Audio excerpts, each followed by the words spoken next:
MK, bwira nimba utankunda usigaye ukunda murumuna wanjye. What?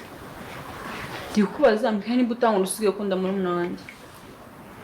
Dianne, nawe urabizi ko ngukunda ukuri ubimbaza rero. Nawe ndabizi. Ni cyo kimenyetso kinyaho ko nkunda se. Kumbwira nyine just mukanwa ngo urabizi ko nayo mukunda. Cyo kimenyetso kinyereka ko nkunda nyine kuko urubimbwira. Sedani iki gituma uri kunyitwara gutyo ubone. MK mbona ukuntu wita kuri murumuna wanjye no kuvana kera kose. Bikanyeka yuko ushaka kubukunda murumuna wanjye. So nabo nkwitaho. Kunyitaho ndabibona pe. Kunyitaho. Nasumu murumuna namwitaho gute? Iki unakoze cyo kumwitaho uvuga ngo namwitaho. Ian, wambara ukambwiza ukuri. Kubera iki umuntu yavumwa n'ikintu kandi ushaka kuba bakimubwira? Nuse ni kuko ndi kukubwira utari gushaka kwemera. Mwemerere mu magambo yawe umbwira se. Niki kimenyetso kinyereka yuko nkunda? Ngizere kubera kubimbwira. Ian, birahagije. Nuse ngo kugira ngo nyizere Dianne. Uri kumva wakora iki? Nawe ubwo umutima wawe ukuri.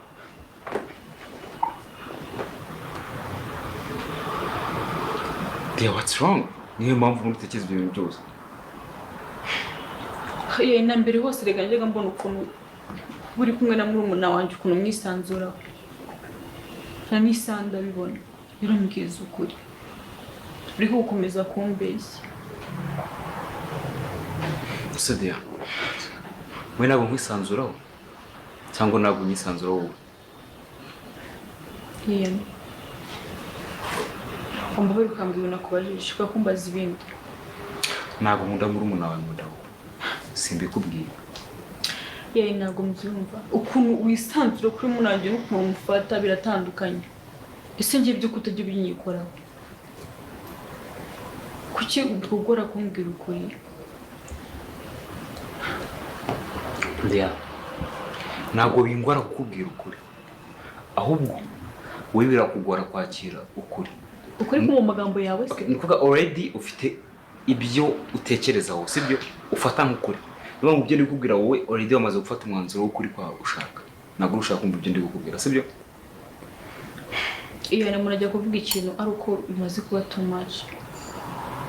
Ikintu horo ubona mu maso yawe buri kanya ntabwo ari ikintu umuntu aba abonye rimwe. Dianne, ntakubeshya aka kazi tuvugana. Muri isi nta nubwo nyiza ngo ndumva nshaka ikintu uvanye n'iki. Ibintu byose muri isi ndumva nabi hasi. Byose ndumva nabi hasi. Ndumva nabiye n'ubuzima. N'akazi kawe. So then wambabariye byibuze aka kanya rwose. Really ntabwo ari byiza. Isi ndimo aka kanya ngewe nayihaze, ndumva ntazi ngo nkeneye iki, ndumva ntazi ngo iki cyambera cyiza. Muri make mbiwe n'ubuzima. So rero niba unkunda wakwiye kumfasha kunyura muri ibi bindi. Akwiye niyo ni ngukunda n'iryo isi natabikubwiye. Ibyo ngibyo uri kumbwira nge ntabwo mbyitayeho. Ko ntabwo ibyo ngibyo mbizi. Ako de wundi urukundo ni iki? Nako gushaka kumva ibyo ndi kukubwira. Urukundo rwo mu magambo se? Urukundo uri kumbwira. Kuko wabitekereje nyine ukaza ukambwira ko nkunda. Ese urukundo rwo mu magambo? Ian, ntabwo urukundo rwo mu magambo. Kuko buri muntu wese amubwira ko umukunda. Ubundi kuva mbere waranyizeraga? Ian, narakwizeraga. Ako sinzi impamvu ubona atakikwizera. Ahubwo ndibaza nihe mpamvu nari kukwizera. Umusore ariko nanjye ubwanjye sinyizera pe kuko nyine sindimo simbaye bakakanya ubuzima ndi kunyuramo. Sinzi nimba ari bw'abandi bantu banyuramo. Ntakubeshye ndambiwe n'ubuzima. Ndambiwe ubuzima. Wakakora wo muntu uri kunyumva akakanya.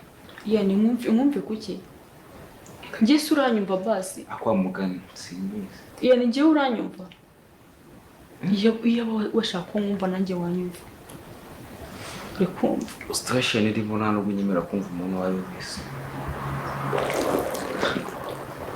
Ian, rekera.